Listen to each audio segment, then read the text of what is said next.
Hello dear students, आपका welcome है हमारे channel physics numerical problems and solutions में। तो इससे पहले हम आज का वीडियो स्टार्ट करें, आपसे रिक्वेस्ट है कि प्लीज हमारे चैनल को ज़्यादा से ज़्यादा शेयर कीजिए, सब्सक्राइब कीजिए, वीडियो को लाइक करें और शेयर करें। तो आज जो हम क्वेश्चन करने वाले हैं वह क्वेश्चन नंबर 12। तो ये क्वेश्चन है हमारे गेट वाले एग्जाम का। अब ये जो क्वेश्चन है हमारा गेट 2026 में पूछा गया था, उसका हम क्वेश्चन यहाँ सॉल्व करने वाले हैं। तो इस क्वेश्चन में क्या दिया गया कि infinitely large non conducting thin sheet है जो कि एक्स वाई प्लेन में है।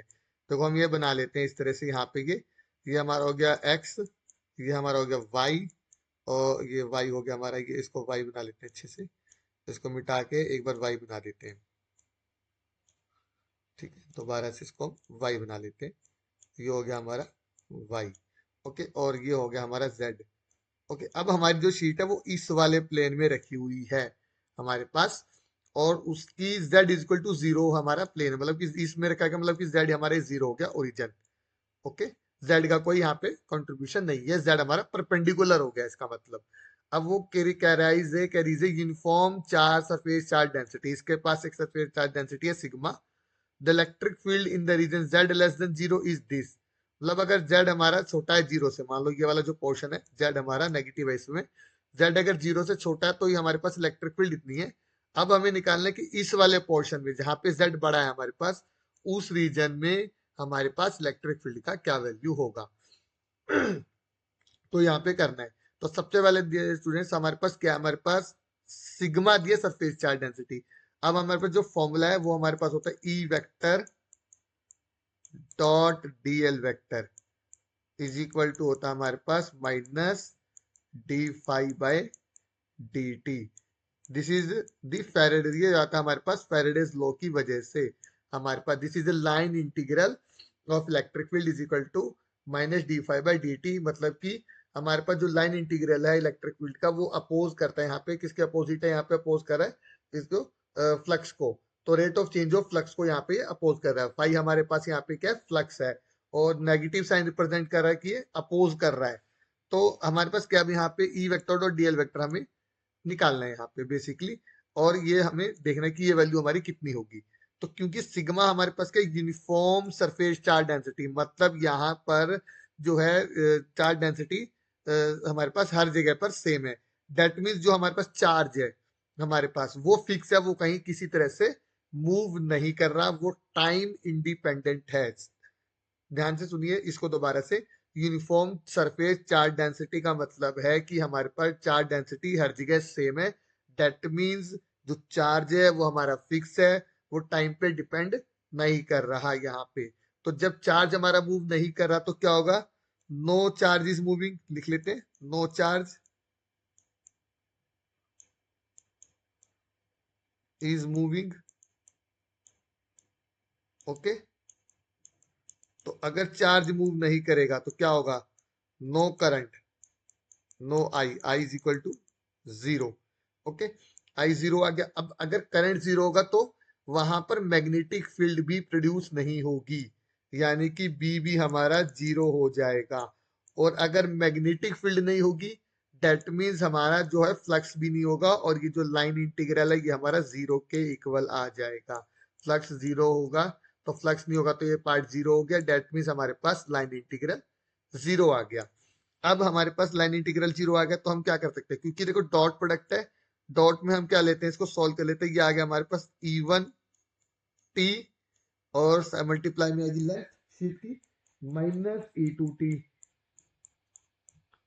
और यहाँ भी लेंथ की शीट आ गई मल्टीप्लाई में।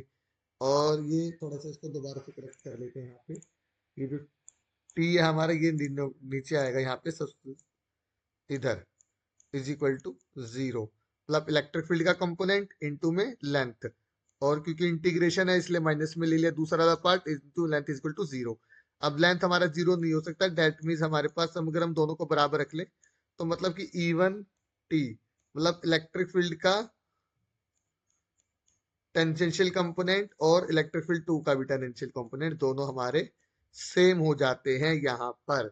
तो अगर हमारे पास दोनों कंपोनेंट सेम हो जाते हैं यहाँ पर टेंजेंशियल कंपोनेंट, दैट मीन्स हमारे पास जो एक्स वाई प्लेन है वो हमारे पास एक्स और वाई वाली जो वैल्यूज है वो सेम हो जाएंगी क्योंकि वो टेंजेंशियल है, टेंजेंशियल मतलब पैरेलल। तो एक्स प्लेन और वाई प्लेन हमारा क्या है, शीट के पैरेलल है, एक्स एक्सिस भी पैरेलल है, वाई एक्सिस भी शीट के पैरेलल। अगर हम ऐसे ले लें अगर इस तरह से, तो आप देख सकते हैं कि एक्स एक्सिस इसके पैरेलल है और वाई एक्सिस यहाँ पे एक्स एक्सिस पैरेलल होगी, यहाँ वाई एक्सिस पैरेलल होगी। तो ऐसे हमारे पास E1 के जो E1 एक्स है वो किसके इक्वल आ गया हमारे पास, E2 एक्स के। ओके, और E1 वाई हमारा किसके इक्वल आ गया यहाँ पे,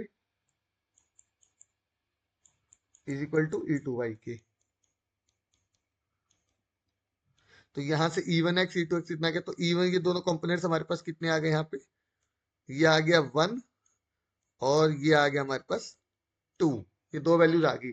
अब रह गया हमारे पास z कंपोनेंट। अब क्योंकि क्या है हमारे पास z कंपोनेंट यहाँ पे बराबर नहीं आ सकता क्योंकि वो परपेंडिकुलर है। और जब आप इसको ओपन करेंगे, इसको ओपन करेंगे आप 90 डिग्री के केस में, तो ये आपको जीरो देगा नॉर्मली। कोस 90 डिग्री रहेगा तो यहाँ से आप सॉल्व नहीं कर पाओगे, जीरो इक्वल टू जीरो आ जाएगा। क्योंकि ये हमारे पास क्या, डेट मीन्स हमारे पास जो जेड कंपोनेंट है वो डिफरेंट है यहाँ पर, जिसकी वजह से हमारे पास ये सरफेस चार्ज डेंसिटी आ रही है यहाँ पे। ओके, अगर दोनों इक्वल हो जाएंगे तो फिर हमारा बिल्कुल जीरो ही हो जाएगा सारे।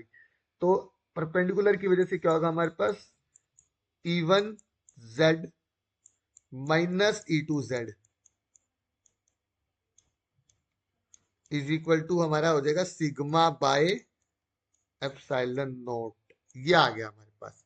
अब सिग्मा कितना है हमारे पास, 17.70, तो ये कितना आ गया, 17.70। ओके, और 10 की पावर माइनस 12 है यहाँ पे ये हमारे पास। ओके, ये देखिए यहाँ पे हमारे पास क्या है, ये और ये वाला जो पोर्शन है यहाँ पे से एक यूनिट यहाँ से कैंसिल हो जाएगी, कुछ यूनिट यहाँ से कैंसिल हो जाएगी। तो Cn-1 आ जाएगा ये हमारे पास यूनिट, हमारे पास सिग्मा बाय एप्सिलॉन नॉट के अगर हम देखेंगे तो ये 8 पॉइंट, ये पावर भी हमारा कैंसिल हो रहा है देखो यहाँ पे। तो ये हो जाएगा 8.85 इंटू 10 की पावर -12। तो देखिए पावर से पावर हमारी ये कैंसिल हो गई, और यहाँ ये कितना हो गया, 2 से हमारा ये कैंसिल हो गया सीधा सीधा। तो यहाँ से ये 2 है, इसको ध्यान रखना है। तो अब हमारे पास कितना आ गया, यहाँ लिख लेते हैं, E1z is minus E2z is equal to 2 आ गया। अब देखिए यहाँ पे ये कितना है, E2z हमारे पास 3 है यहाँ पे ये, तो ये आ गया E1z इज इक्वल टू 5 आ गया, मतलब z कंपोनेंट हमारा 5 आ गया। तो अब हमारे पास इलेक्ट्रिक फील्ड कितनी आ गया, जो E1 कंपोनेंट है उसको हम पूरा लिख लेते हैं। यहाँ से इसको मिटा देते हैं, ये इतने हमें इतनी ही जगह चाहिए लिखने के लिए, तो इसको यहाँ पे मैं मिटा देता हूँ देखो। और अब हमारे पास तीनों कंपोनेंट आ गए इलेक्ट्रिक फील्ड E1 के, जो कि हमारे पास z ग्रेटर देन 0 के लिए। तो E1 कितना आ गया हमारे पास 1, ये दोनों तो कंपोनेंट सेम है, तो इसको हम ऐसे लिख लेंगे x cap plus 2y cap और प्लस में आ जाएगा 5z कैप। तो इस तरह से हमारे पास जो ये इलेक्ट्रिक फील्ड वेक्टर आ गया हमारे पास, जो z ग्रेटर देन रीजन वाले के लिए है। तो आई स्टूडेंट्स, आपको समझ में आया होगा कि फैराडेज लॉ हम किस, जो फैराडेज ऑफ इलेक्ट्रोमैग्नेटिक इंडक्शन किस तरह से काम करते हैं, किस तरह से हम जो है इलेक्ट्रिक फील्ड वेक्टर जो है हमारे पास की जो लाइन इंटीग्रल इलेक्ट्रिक फील्ड का, उसको हम किस तरह से करते हैं और किस तरह से उसका जो है एप्लीकेशन है यहाँ पर। और फिर उसके बाद टेंजेंशियल कंपोनेंट्स हम लोगों ने यहाँ पे किस तरह से निकाले, और फिर उसके बाद परपेंडिकुलर किस तरह से हमने डिसाइड किया कि जेड कंपोनेंट होगा, क्योंकि एक्स वाई प्लेन के हमारे पास शीट रखी है, तो जो z है वो इस शीट के परपेंडिकुलर होगी, तो इसलिए हमने z कंपोनेंट हमने परपेंडिकुलर में लिया इस तरह से। और फिर उसके बाद ये वाला जो फॉर्मूला हमने यहाँ पे ये यूज किया है। तो आई होप आपको स्टूडेंट्स, आपको सबको समझ में आएगा सॉल्यूशन अच्छे से, ये 2026 में जो पूछा गया था क्वेश्चन उसका। और आपसे रिक्वेस्ट प्लीज इस वीडियो को ज्यादा से ज्यादा शेयर कीजिए और लाइक कीजिए।